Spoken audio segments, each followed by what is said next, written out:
Hi friends, പുതിയൊരു വീഡിയോയിലേക്ക് എല്ലാവർക്കും സ്വാഗതം. ഹരിതയ്ക്ക് സൂര്യ ഗോസ്റ്റ് എന്ന് വിളിച്ചത് ഒട്ടും തന്നെ പിടിക്കുന്നില്ല. അങ്ങനെ ക്ഷമ നശിച്ച ഹരിത താഴേക്ക് ഇറങ്ങി ചെല്ലുകയാണ്. അപ്പോൾ സൂര്യൻ നന്ദിനിയോട് സംസാരിക്കാൻ ഒരുങ്ങാണ്. നിൻ്റെ ജോലികളൊക്കെ തീർന്നില്ലേ എന്ന് ചോദിക്കുമ്പോൾ ഇല്ല സാർ, തീർന്നിട്ടില്ല, ഒരുപാട് പേർക്കുള്ള വിഭവങ്ങളൊക്കെ ഉണ്ടാക്കേണ്ടേ എന്ന് പറഞ്ഞു നിൽക്കുമ്പോഴാണ് ഹരിത അവിടേക്ക് സൂര്യ എന്ന് പറഞ്ഞ് വിളിച്ചുകൊണ്ട് വരുന്നത്. എന്നിട്ട് സൂര്യയുമായിട്ട് നന്നായി വഴക്കിടാനുള്ള പരിപാടിയാണ്. അപ്പോഴത്തേക്കും എല്ലാവരും താഴേക്ക് ഇറങ്ങി വരികയാണ്. എന്നിട്ട് ഹരിത സൂര്യയുമായിട്ട് വഴക്കിടാൻ ഒരുങ്ങാണ്. അല്ല, എനിക്ക് നീ എന്നെ എന്തിനാണ് ഗോസ്റ്റ് എന്ന് വിളിച്ചത്? നിനക്ക് ഇത്രക്ക് സംസ്കാരമില്ലേ എന്നൊക്കെ ചോദിക്കുമ്പോൾ സൂര്യ പറയാണ്, നിന്നെ ഗോസ്റ്റ് എന്നല്ല വിളിക്കേണ്ടത്, നിന്നെ കാട്ടുപന്നിയെന്നും മറ്റു ചില വാക്കുകളൊക്കെയാണ് വിളിക്കേണ്ടത്. അപ്പോൾ ഹരിത പറയുന്നത്, കണ്ടില്ലേ ആൻറ്റിയുടെ കൂടെ താമസിച്ചിട്ട് ഇങ്ങനെയാണോ സൂര്യയുടെ സംസ്കാരം, ഇങ്ങനെയാണോ സൂര്യ ഉപയോഗിക്കേണ്ട ലാംഗ്വേജ് എന്നൊക്കെ പറയുമ്പോൾ നീ എന്നെ അങ്ങനെ പഠിപ്പിക്കാനൊന്നും നിൽക്കേണ്ടടി, നിനക്ക് എന്ത് യോഗ്യതയാടി ഉള്ളത് എന്നോട് സംസാരിക്കാൻ? അപ്പോൾ ഹരിത പറയാണ്, നിൻ്റെ നന്ദിനി വലിയ സംഭവമാണെന്നല്ലേ നീ പറയുന്നത്?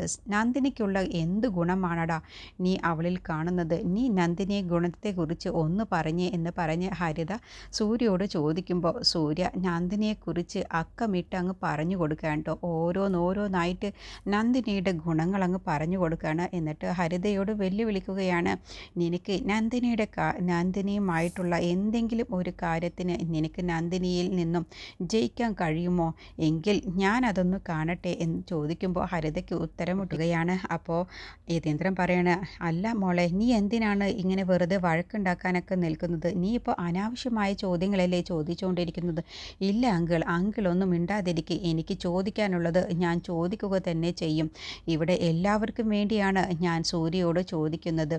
സൂര്യ കാരണം ഇവിടെ പത്മാൻറ്റി എല്ലാവർക്കും മുന്നിൽ തല താഴ്ത്തി നിൽക്കുന്നതിനെക്കുറിച്ച് എനിക്ക് ചോദ്യം ചെയ്യണം എന്ന് പറയുമ്പോൾ സൂര്യ വീണ്ടും ഹരിതയ്ക്ക് നല്ല കിടിലം മറുപടി കൊടുക്കുകയാണ്. നീ എന്താ എന്നോട് ചോദിച്ചത്? നന്ദിനിയുടെ ഗുണങ്ങൾ എന്താണെന്നോ? എന്നാൽ ഞാൻ പറഞ്ഞു തരാം. നിനക്കില്ലാത്ത ഗുണങ്ങൾ എല്ലാം തന്നെ എൻ്റെ നന്ദിനിക്കുണ്ട്. നീ ഇപ്പോൾ ഇട്ട് വന്നിരിക്കുന്ന ഈ വേഷമുണ്ടല്ലോ, ആണുങ്ങളെ ആകർഷിക്കാനുള്ള ഈ വേഷം, ഇതിനേക്കാളും എത്രയോ 10 മടങ്ങാണ് എൻ്റെ നന്ദിനി ഇട്ടിരിക്കുന്ന ഈ ഡ്രസ്സ്. ഈ ഇട്ടിരിക്കുന്ന ഈ വേഷം, ഇതാ ഞാൻ വരുന്നു, എന്നെ എല്ലാവരും കണ്ടോളൂ എന്ന് പറഞ്ഞ് ഒരു സംഭവമാക്കിയിട്ടല്ലേ നീ വന്നു പോകുന്നത്. പക്ഷേ ഇതിലൊന്നും ഒരു കാര്യവുമില്ല. എൻ്റെ നന്ദിനി അടക്കവും ഒതുക്കവും ഉള്ളവളായതുകൊണ്ട് ഒരു പെണ്ണെന്ന നിലയ്ക്ക് എൻ്റെ നന്ദിനി വരുന്നതും പോകുന്നതും ആരും അറിയില്ല. പക്ഷേ അടക്കവും ഒതുക്കവുമുള്ള സ്ത്രീകൾ വന്നു പോയത് അത് ആ കണ്ടു നിന്നിരുന്ന ആളുകളുടെ മനസ്സിൽ പിന്നെ ഒരിക്കലും മായാതെ ആവുകയും ചെയ്യും. അത്രയ്ക്ക് നല്ല ഡ്രസ്സും ധരിച്ചാണ് എൻ്റെ നന്ദിനിയുള്ളത്. നിനക്ക് എന്ത് യോഗ്യതയാണുള്ളത്? നീ പറഞ്ഞ നിൻ്റെ യോഗ്യതയിൽ വെച്ച് എന്തെങ്കിലും എൻ്റെ നന്ദിനിയിൽ നിന്ന് ജയിക്കാൻ എനിക്ക് കഴിയുമെങ്കിൽ അതൊന്ന് ഞാൻ കാണട്ടെ, എന്നിട്ട് ഞാൻ പറഞ്ഞു തരാം. പിന്നെ നീ ഒരു കാര്യം, നിനക്കില്ലാത്ത ഗുണം എന്താണെന്ന്, മാറാരോഗ്യം പിടിച്ച് ഈ നിൽക്കുന്ന വേദ കിടന്ന സമയത്ത് ആരും തിരിഞ്ഞു നോക്കാതെ നിൽക്കുമ്പോൾ നീ അവളുടെ അടുത്ത് പോയി അവളെ പരിചരിക്കുകയും അവൾക്ക് വേണ്ടി ഉറക്കമൊഴിക്കുകയും അവളുടെ കാര്യങ്ങളൊക്കെ ചെയ്തു കൊടുക്കാൻ നിന്നെ കൊണ്ട് കഴിയുമോ? ഇല്ല, അത് നന്ദിനിയെ കൊണ്ട് കഴിയും. പിന്നെ നീ നിൻ്റെ പത്മ മേഡത്തിനോട് ചോദിച്ചു നോക്ക്, ഈ ടേബിളിൽ നിരവധി വിഭവങ്ങൾ ഇപ്പോൾ കുറച്ച് കഴിയുമ്പോഴത്തേനും നിറയും. അതെല്ലാം ഒന്നിനൊന്ന് മെച്ചമുള്ള സ്വാദോടു കൂടിയ വിഭവങ്ങളായിരിക്കും. അതിപ്പോൾ ഈ നിൽക്കുന്ന പത്മ മേഡത്തിന് പോലും ഒരു സംശയവും ഉണ്ടാവില്ല. പക്ഷേ നിന്നെക്കൊണ്ട് അങ്ങനെ ഒരു വിഭവം ഉണ്ടാക്കാൻ നിനക്ക് കഴിയുമോ? നിനക്ക് ഇംഗ്ലീഷിൽ കുറേ സംസാരിച്ച് വാചകമടിക്കാനൊക്കെ കഴിയുമായിരിക്കും. പക്ഷേ നിൻ്റെ ഈ വാചകം കൊണ്ട് ഒരു പോലീസിൻ്റെ മുന്നിൽ വെച്ചോ വല്ല ഗുണ്ടകളുടെ മുന്നിൽ വെച്ചോ ഒന്ന് നേർക്ക് നേർ നിന്ന് അവരോട് പൊരുതി നിൽക്കാൻ നിനക്ക് കഴിയുമോ? എങ്കിൽ ഈ നിൽക്കുന്ന നന്ദിനിക്ക് അത് കഴിയും. നീ പത്മ മേഡത്തിനോട് തന്നെ ചോദിച്ചു നോക്ക്, ഈ നിൽക്കുന്ന നന്ദിനി അവളുടെ നാട്ടിൽ ആരായിരുന്നു എന്ന്. എല്ലാവർക്കും വേണ്ടപ്പെട്ടവളും എല്ലാവർക്കും സഹായത്തിന് മുന്നിൽ നിന്ന് എല്ലാ കാര്യങ്ങളും ചെയ്തു കൊടുക്കുന്ന ആളായിരുന്നു. നിന്നെക്കൊണ്ട് അതിന് കഴിയുമോ എന്നൊക്കെ ചോദിച്ച് സൂര്യ ഓരോ വാക്കുകളും നന്ദിനിയെക്കുറിച്ച് ഓരോന്നായി പറയുകയാണ് കേട്ടോ. അതോടുകൂടി ഹരിതയുടെ ഉത്തരം മുട്ടിപ്പോവുകയാണ്. എന്നിട്ട് നന്ദിനിയുടെ ഗുണങ്ങൾ ചോദിച്ചു വന്നിരിക്കുന്നു. ഇനിയും നിനക്ക് എന്താണ് നന്ദിനിയെക്കുറിച്ച് അറിയാനുള്ളതെങ്കിൽ എന്നോട് ചോദിക്ക്, ഞാൻ പറഞ്ഞു തരാം. നിന്നിലില്ലാത്ത എല്ലാ ഗുണങ്ങളും എൻ്റെ നന്ദിനിക്കുള്ളത് ഞാൻ എനിക്ക് കാണിച്ചു തരാം എന്ന് പറഞ്ഞതോടുകൂടി ഹരിതക്കൊക്കെ ഉത്തരം മുട്ടി പോവുകയാണ് കേട്ടോ. അങ്ങനെ സൂര്യ നന്ദിനിയുടെ കൈയും പിടിച്ച് വാ നന്ദിനി എന്നങ്ങ് പറഞ്ഞ് സ്ലോ മോഷനിൽ അങ്ങ് പോവുകയാണ്. അതോടുകൂടി ഹരിത എല്ലാവർക്കും മുന്നിൽ തലയും താഴ്ത്തി നിൽക്കുകയാണ് കേട്ടോ. എന്നിട്ട് സൂര്യ നന്ദിനിയുടെ കൈ പിടിച്ച് പോകുന്നത് കാണുമ്പോൾ എല്ലാവരും അതിശയത്തോടു കൂടിയാണ് നോക്കുന്നത്. അങ്ങനെ സൂര്യയും നന്ദിനിയും പോയി കഴിഞ്ഞ ശേഷം അന്തന പറയുകയാണ്, നീ എന്തിനാണ് വെറുതെ ആവശ്യമില്ലാത്ത കാര്യങ്ങളൊക്കെ സൂര്യയോട് ചോദിച്ചത്? അപ്പോൾ മമ്മി ഒന്നും മിണ്ടാതിരിക്കുന്നുണ്ടോ എന്ന് ഹരിത പറയുമ്പോൾ രഞ്ജിത്ത് പറയണേ, നീ വെറുതെ സൂര്യയെ ദേഷ്യം പിടിപ്പിച്ചത് കൊണ്ടല്ലേ ഇങ്ങനെയൊക്കെ അവൻ പറഞ്ഞത്. അപ്പോൾ പത്മ പറയണ, മോളെ നീ ചോദിച്ചതിൽ ഒരു തെറ്റുമില്ല മോളെ, പക്ഷേ അവളെക്കുറിച്ച് ചില ന്യായങ്ങളൊക്കെ അവൻ ഇതുപോലെ കണ്ടെത്തിയിട്ടുണ്ട്. അതുകൊണ്ടാണ് മോളോടിപ്പോൾ അവൻ എണ്ണി എണ്ണി പറഞ്ഞത്. അതിൻ്റെ മുന്നിൽ നമ്മളെല്ലാവരും ഉത്തരം മുട്ടി പോവുകയും ചെയ്യും. അതാണ് അവൻ ചെയ്യാറുള്ളത്. അപ്പോൾ യതീന്ദ്രൻ പറയണ, മോളെ ഞാൻ നിന്നോടൊരു കാര്യം പറയാം. ഞാൻ പറയുന്നത് കൊണ്ട് നിനക്ക് ചിലപ്പോൾ പിടിക്കില്ല, പക്ഷേ എന്നാലും ഞാൻ പറയുകയാണ്, മോള് സൂര്യയോട് പെരുമാറുന്ന രീതിയിൽ കുറച്ച് മാറ്റം വരുത്തണം. അല്ല എന്നുണ്ടെങ്കിൽ നിനക്ക് തന്നെയാണ് അത് ദോഷം വരിക. കാരണം സൂര്യയുടെ സ്വഭാവം എന്താണെന്നുള്ളത് എനിക്ക് അറിയാവുന്നത് കൊണ്ടാണ് ഞാൻ പറയുന്നത്. സൂര്യയോടുള്ള പെരുമാറ്റത്തിൽ മോളൊന്ന് ശ്രദ്ധിച്ചാൽ അത് മോൾക്ക് തന്നെയാണ് നല്ലത് എന്ന് പറഞ്ഞാണ് യതീന്ദ്രൻ പോകുന്നത്. അപ്പോൾ ഹരിതയ്ക്കാണെങ്കിലോ സൂര്യയെ തന്നെ എല്ലാവരും സപ്പോർട്ട് ചെയ്ത് സംസാരിക്കുന്നത് കാണുമ്പോൾ ഹരിതയ്ക്ക് നല്ല ദേഷ്യം പിടിക്കുന്നുണ്ട്. വേദയും ഇന്ദ്രജയും കൂടി സംസാരിക്കുകയാണ്. എന്നിട്ട് ഇന്ദ്രജ ചോദിക്കുകയാണ്, വേദ നിനക്ക് രഞ്ജിത്തിന് ഇഷ്ടമായോ എന്ന് ചോദിക്കുമ്പോൾ ഇഷ്ടപ്പെടാതിരുന്നിട്ടൊന്നുമില്ല, പക്ഷേ രഞ്ജിത്ത് ഇനിയിപ്പോൾ 2-3 മാസം ഇവിടെ തന്നെ ഉണ്ടല്ലോ, അപ്പോൾ രഞ്ജിത്തുമായിട്ട് എനിക്ക് പുറത്തിറങ്ങി പോവേണ്ടി വന്നാൽ അപ്പോൾ എൻ്റെ മുടിയുടെ സ്റ്റൈലൊക്കെ ഒന്ന് മാറ്റിയാലോ എന്നാണ് ഞാൻ ചിന്തിക്കുന്നത്. അപ്പോൾ ഇന്ദ്രജ പറയണ, അതിപ്പോൾ ഇങ്ങനെയൊക്കെ ചെയ്യുന്നുണ്ടെങ്കിൽ നിനക്ക് രഞ്ജിത്തിന് ഇഷ്ടമായത് കൊണ്ട് തന്നെയാണല്ലോ. അപ്പോൾ വേദ പറയണ, ഇഷ്ടപ്പെടാതിരുന്നിട്ടൊന്നുമില്ല, കാരണം കുറ്റം പറയാൻ മാത്രമുള്ള ദൂഷ്യങ്ങളോ മറ്റുള്ള ദോഷങ്ങളോ ഒന്നും തന്നെ ഇപ്പോൾ കാണുന്നില്ല. അതുകൊണ്ട് ഇഷ്ടപ്പെടാതിരുന്നിട്ടൊന്നുമില്ല.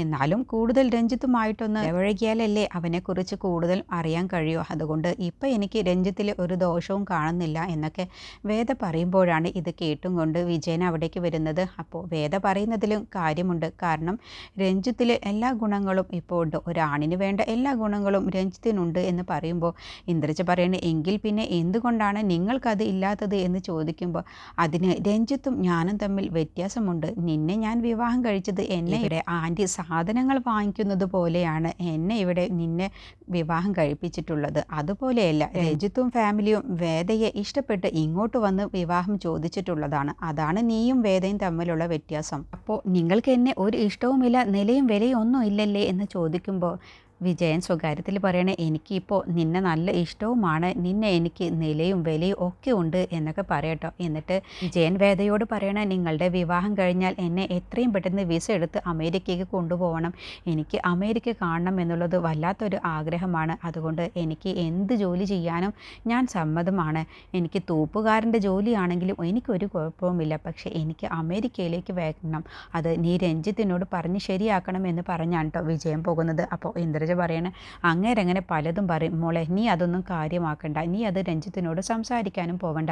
പക്ഷേ നിന്നോട് എനിക്കൊരു കാര്യം പറയാനുള്ളത്, നീ ഒന്ന് ശ്രദ്ധിക്കണം. അത് ഉദയൻ അങ്കിളിനെയോ വന്ദന ആൻറ്റിയെയോ രഞ്ജിത്തിനെയോ ഒന്നുമല്ല, ആ ഹരിതയെ, അവളെ ഒന്ന് സൂക്ഷിക്കണം. അമ്മയുടെ ഒരു സപ്പോർട്ട് കിട്ടി എന്ന് കരുതി അവളിവിടെ എല്ലാവരോടും സംസാരിക്കുന്ന രീതി കണ്ടില്ലേ, ആരെയും ഒരു ബഹുമാനവും ഇല്ലാതെ അവൾ എന്തുപോലെ ജാടയോടുകൂടിയാണ് സംസാരിക്കുന്നത്. അതുകൊണ്ട് നീ അതൊന്ന് ശ്രദ്ധിക്കണം എന്ന് പറയുമ്പോൾ വേദ പറയണേ, എനിക്ക് അമ്മയുടെ കൂടെയല്ലേ ഞാൻ ഇത്രയും കാലം താമസിച്ചിട്ടുള്ളത്, അതുകൊണ്ട് എനിക്കറിയാം എന്ത് ചെയ്യണമെന്നുള്ളത്. അവൾ അമ്മയെ അനുകരിക്കാനല്ലേ നോക്കുന്നത്, പക്ഷേ ഞാൻ എന്താണ് അവളോട് ചെയ്യാൻ പോകുന്നത് എന്ന് ചേച്ചി കണ്ടോ, എനിക്കറിയാം അവളെ എങ്ങനെ നിലക്ക് നിർത്തണം എന്നുള്ളതൊക്കെ. അതൊക്കെ ഞാൻ ഏറ്റു ചേച്ചി, ഞാൻ ആരാണെന്നുള്ളത് അവൾ അപ്പോഴാണ് കാണാൻ പോകുന്നത് എന്നൊക്കെ വേദ പറയാണ്.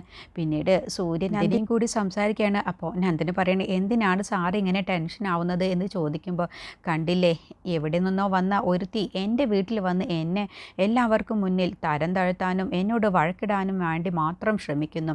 അതെങ്ങനെ എനിക്ക് സഹിക്കാൻ കഴിയും? ഇതിനൊക്കെ കാരണം പത്മ മേഡമാണ്. പത്മ മേഡത്തിൻ്റെ സപ്പോർട്ടുള്ളത് കൊണ്ടാണ് അവൾ എന്നോട് ഇങ്ങനെ പ്രശ്നത്തിനൊക്കെ വരുന്നത് എന്ന് പറയട്ടോ. അപ്പോൾ നന്ദിനി ഇങ്ങനെ സൂര്യയെ തന്നെ നോക്കുമ്പോൾ, എന്തു പറ്റി നന്ദിനി, നിന്നെ അവൾ എന്തെങ്കിലും പറഞ്ഞോ എന്ന് ചോദിക്കുമ്പോൾ ഇല്ല എന്ന് പറയട്ടോ. എന്നിട്ട് നീ പിന്നെ എന്തിനാണ് എന്നെ ഇങ്ങനെ നോക്കുന്നത് എന്ന് ചോദിക്കുമ്പോൾ താങ്ക് യു സാർ എന്ന് പറയുമ്പോൾ, എന്തിനാ നീ എന്നോട് താങ്ക്സ് പറയുന്നത്? അല്ല, എല്ലാവർക്കും മുന്നിൽ ഹരിത മേഡം എന്നെക്കുറിച്ച് ഇങ്ങനെയൊക്കെ പറഞ്ഞ സമയത്ത് സാർ എന്നെ സപ്പോർട്ട് ചെയ്ത് എനിക്ക് വേണ്ടി അവരോട് സംസാരിച്ചില്ലേ? ഒരു യോഗ്യതയുമില്ലാത്ത എനിക്ക് വേണ്ടി അവർക്ക് മുന്നിൽ എന്തൊക്കെയോ യോഗ്യതയുള്ളവളായിട്ട് സംസാരിച്ചില്ലേ? മറ്റൊരു ചില ആളുകളായിരുന്നെങ്കിൽ ഒരു പക്ഷേ എനിക്ക് ഈ പറയുന്ന യോഗ്യതകളൊന്നുമില്ല എന്ന് പറഞ്ഞ് അവരോടൊപ്പം സപ്പോർട്ട് ചെയ്ത് നിന്നേനെ. പക്ഷേ സാർ അങ്ങനെയല്ല ചെയ്തത്. എനിക്ക് എന്തൊക്കെയോ യോഗ്യതയുള്ളതുപോലെ അവരുടെ മുന്നിൽ എന്നെ വലിയവളാക്കി നിർത്തി. എന്നെ സപ്പോർട്ട് ചെയ്ത് സംസാരിച്ചു. അതിന് സാറിനോട് എത്ര നന്ദി പറഞ്ഞാലും മതിയാവില്ല എന്ന് പറഞ്ഞപ്പോൾ സൂര്യ പറയാണ്, ഞാൻ അങ്ങനെ ഇല്ലാത്ത കാര്യമൊന്നുമല്ല നന്ദിനി പറഞ്ഞത്. നിനക്കുള്ള യോഗ്യതകൾ തന്നെയാണ് ഞാൻ പറഞ്ഞത്. എനിക്ക് ഈ പറയുന്ന കാര്യങ്ങളോട് അഭിമാനം എന്ന് ഞാൻ ഉദ്ദേശിക്കുന്നത് മറ്റൊന്നുമല്ല. അഭിമാനത്തിന് മറ്റൊരു വാക്ക് എന്താണെന്നോ, നന്ദിനി എന്നാണ് എൻ്റെ മനസ്സിലുള്ളത്. അതാണ് ഞാൻ അവിടെ പറഞ്ഞത്. അല്ലാതെ നിന്നെക്കുറിച്ച് ഞാൻ ഇല്ലാത്ത കാര്യങ്ങളൊന്നുമല്ല നന്ദിനി ഞാൻ പറഞ്ഞത്. എന്നെ നീ ഉപേക്ഷിച്ച് എന്തെല്ലാം സ്ഥലങ്ങളിൽ നീ എന്നെ ഉപേക്ഷിച്ച് പോവേണ്ടതുണ്ട്. ആ സമയത്തൊക്കെ നീ എന്നെ ചേർത്ത് പിടിച്ചില്ലേ നന്ദിനി? എത്ര വലിയ പ്രതിസന്ധി ഘട്ടമുണ്ടായിട്ടും നീ എന്നെ വിട്ടു പോയില്ലല്ലോ. നീ എനിക്ക് വേണ്ടി കാവലിരുന്നില്ലേ? നീ എന്നെ ചേർത്ത് പിടിച്ചില്ലേ? അതൊന്നും ഒരിക്കലും ഞാൻ മറക്കില്ല നന്ദിനി. ആര് മറന്നാലും ഞാൻ അതൊരിക്കലും മറക്കില്ല നന്ദിനി. ലോകത്ത് നിന്നെ ആര് ചെറുതായിട്ട് കണ്ടാലും ഞാൻ ഒരിക്കലും കാണില്ല നന്ദിനി. ഈ സൂര്യ ഒരിക്കലും നിന്നെ അങ്ങനെ കാണില്ല നന്ദിനി. കാരണം ഈ സൂര്യയുടെ കണ്ണിൽ എല്ലാ ഗുണങ്ങളുമുള്ള എല്ലാ യോഗ്യതകളുമുള്ള പെണ്ണാണ് നന്ദിനി. അപ്പോൾ നന്ദിനിക്ക് സൂര്യ പറയുന്ന വാക്കുകളൊക്കെ കേൾക്കുമ്പോൾ ഒരുപാട് സന്തോഷമാവുക കേട്ടോ. എന്നിട്ട് നന്ദിനി പറയണേ, എത്ര പേരുടെ ആട്ട് കേട്ടാലും സൂര്യ സാറിൻ്റെ മുന്നിൽ വന്ന് നിന്നാൽ എല്ലാം മാഞ്ഞു പോവും എന്ന് പറയുമ്പോൾ സൂര്യ പറയണേ, അതിരിക്കട്ടെ, ഇനിയിപ്പോൾ ഒരു പ്രശ്നമുണ്ട്. എന്താ സാർ എന്ന് ചോദിക്കുമ്പോൾ, അല്ല എനിക്ക് നന്നായിട്ട് വിശക്കുന്നുണ്ട്, എന്ത് ചെയ്യുമെന്ന്, എനിക്ക് ഭക്ഷണം എടുത്തതാ എന്ന് പറയുമ്പോൾ നന്ദിനി പറയണേ, കുറച്ചുകൂടി സമയമുണ്ട്, ഞാൻ കുറച്ചുകൂടി പണി ചെയ്യാനുണ്ട്, ഞാൻ പെട്ടെന്ന് തന്നെ റെഡിയാക്കിയിട്ട് വരാം. പക്ഷേ അതിൻ്റെ മുന്നേ സൂര്യ സാറിൻ്റെ ഈ കുട്ടി വിശപ്പൊന്ന് മാറ്റണ്ടേ, അതിനുവേണ്ടി ഞാനൊരു ആപ്പിൾ എടുത്തുകൊണ്ട് വരാമെന്ന് പറയുമ്പോൾ സൂര്യ പറയണം, അതൊന്നും വേണ്ട എന്ന് പറയും. അത് പറ്റില്ല, ഞാനിതാ ഇപ്പോൾ എടുത്തുകൊണ്ട് വരാമെന്ന് പറഞ്ഞ് നന്ദിനി കിച്ചണിലേക്ക് പോവാൻ കേട്ടോ. അപ്പോൾ ഇതെല്ലാം നോക്കിക്കൊണ്ട് ഗംഗയും ഏട്ടനും ഇരിക്കുന്നുണ്ട്. ഇവരെന്താ ഇപ്പോൾ ഒരു അനക്കവും ഇല്ലല്ലോ, ആപ്പിളൊന്നും എടുക്കുന്നതും കാണുന്നില്ലല്ലോ എന്നുള്ള ഭാവത്തിലാണ് കേട്ടോ. അപ്പോഴാണ് നന്ദിനി ആപ്പിൾ കഴുകി വരുന്നത്. അത് കണ്ടപ്പോൾ ഗംഗയ്ക്കും ഏട്ടനും നല്ല സന്തോഷമാവാണ്.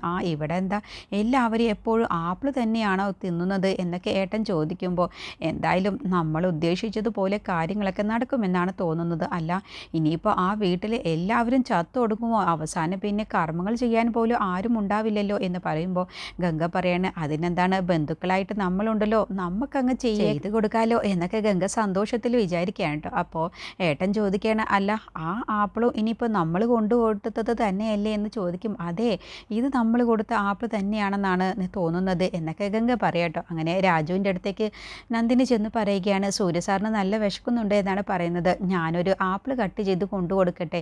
അല്ല, ആപ്പിളുമായിട്ട് ചെന്നാൽ എല്ലാവരും കൂടി കൈയിട്ട് വരും. നേരത്തെ ഇപ്പോൾ ഉണ്ടായത് വലിയൊരു ഭൂകമ്പം തന്നെയാണ്, അതുകൊണ്ട് അത് വേണോ എന്ന് ചോദിക്കുമ്പോൾ ഞാനിത് തനിച്ച് സൂര്യ സാറിന് മാത്രമാണ് കൊടുക്കുകയുള്ളൂ എന്ന് പറഞ്ഞ് നന്ദിനി അത് കഴുകി കട്ട് ചെയ്ത് സൂര്യയുടെ അടുത്തേക്ക് ചെല്ലുക കേട്ടോ. അങ്ങനെ സൂര്യ അവിടെ റൂമിൽ കാത്തിരിക്കുകയാണ്. അപ്പോഴാണ് നന്ദിനി ആപ്പിൾ കട്ട് ചെയ്തിട്ട് അവിടേക്ക് വരുന്നത്. അങ്ങനെ സൂര്യയും നന്ദിനിയും കൂടിയാണ് കേട്ടോ ഇനി ആ ആപ്പിൾ കഴിക്കുന്നത്. അങ്ങനെ സൂര്യക്ക് ആദ്യം ആപ്പിൾ എടുത്ത് കഴിക്കാൻ വരുമ്പോൾ നന്ദിനിയോട് പറയണേ, നീയും കൂടി എടുത്ത് കഴിക്കുക എന്ന് പറയുമ്പോൾ, എനിക്ക് വേണ്ട സൂര്യ സാർ എന്ന് പറയുമ്പോൾ, അത് പറ്റില്ല, ഞാൻ ഈ ആപ്പിൾ കഴിക്കണമെന്നുണ്ടെങ്കിൽ ഇതിൽ നിന്നും നീയും ഈ ആപ്പിൾ കഴിക്കണമെന്ന് സൂര്യ പറയാണ്. അങ്ങനെ സൂര്യ നന്ദിനിയെ നിർബന്ധിക്കുകയാണ് കേട്ടോ. അങ്ങനെ നന്ദിനിയും സൂര്യയും കൂടിയാണ് ആപ്പിൾ കഴിക്കുന്നത്. പക്ഷേ ഗംഗ കരുതുന്നത് പോലെ അവർക്കൊന്നും സംഭവിക്കില്ല കേട്ടോ. ആ ആപ്പിളിനും വിഷം പുരണ്ടിട്ടുണ്ടാവില്ല. പക്ഷേ ഇനി അടുത്ത ആപ്പിൾ കഴിക്കാൻ പോകുന്നത് ഉദയനാണ്. അങ്ങനെ ഉദയനാണ് കേട്ടോ, ഗംഗ വെച്ച കെണിയിൽ ഉദയനാണ് വീഴാൻ പോകുന്നത്. അതിനെക്കുറിച്ചുള്ള റിവ്യൂ അടുത്ത വീഡിയോയിൽ പറയാം.